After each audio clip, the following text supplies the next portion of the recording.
Mengapa rupiah tergerus? Ada dua hal utama dari sisi domestik yang membuat rupiah terus tergerus dibandingkan dengan dolar Amerika Serikat dan mata uang lainnya. Yang pertama adalah kebutuhan akan pembayaran hutang dan suku bunga hutang, serta kebutuhan-kebutuhan untuk barang-barang impor, terutama energi, minyak, gas, dan bahan baku lainnya. Dan yang kedua adalah fiskal defisit Indonesia. Saat ini fiskal defisit sudah meningkat 140%, meningkat menjadi 240 triliun dibandingkan dengan kuartal pertama tahun lalu sebesar 100 triliun.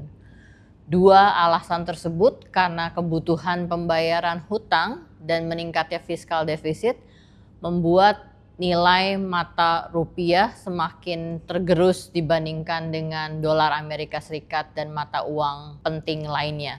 Apakah penurunan nilai rupiah mempengaruhi kehidupan masyarakat, termasuk masyarakat di desa? Tentu saja iya. Ada tiga hal yang sangat mempengaruhi kehidupan masyarakat Indonesia secara keseluruhan.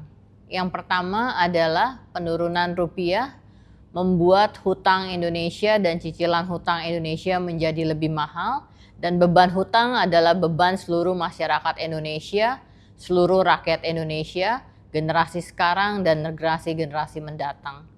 Faktor yang kedua adalah marginal propensity to consume atau persentase pendapatan yang digunakan untuk kebutuhan. Dalam hal ini di Indonesia pada umumnya marginal propensity to consume adalah sebesar 0,6 sampai 0,7. Bahkan untuk masyarakat yang berpendapatan golongan di bawah, marginal propensity to consume Indonesia itu bisa mencapai 0,95 atau 95%.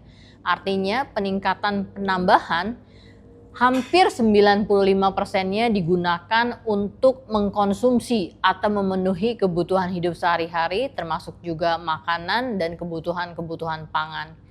Di sini justru peningkatan dari nilai US dollar atau terdepresiasinya nilai rupiah terhadap dolar Amerika Serikat justru akan menghantam mereka yang berpendapatan dengan golongan di bawah jauh lebih besar daripada mereka yang berpendapatan di atas.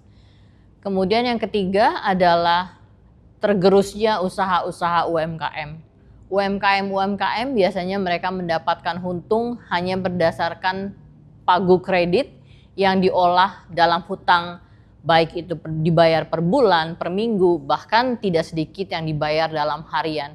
Dan mereka membayar dalam suku bunga yang cukup tinggi. Suku bunga yang dibayarkan oleh mereka itu dipatok berdasarkan nilai dari rupiah terhadap dolar Amerika Serikat. Sekali lagi, bila kita melihat semakin tergerusnya nilai rupiah dibandingkan dengan dolar Amerika Serikat, justru masyarakat golongan berpendapatan di bawahlah yang paling terkena hantaman terbesar dari depresiasi rupiah.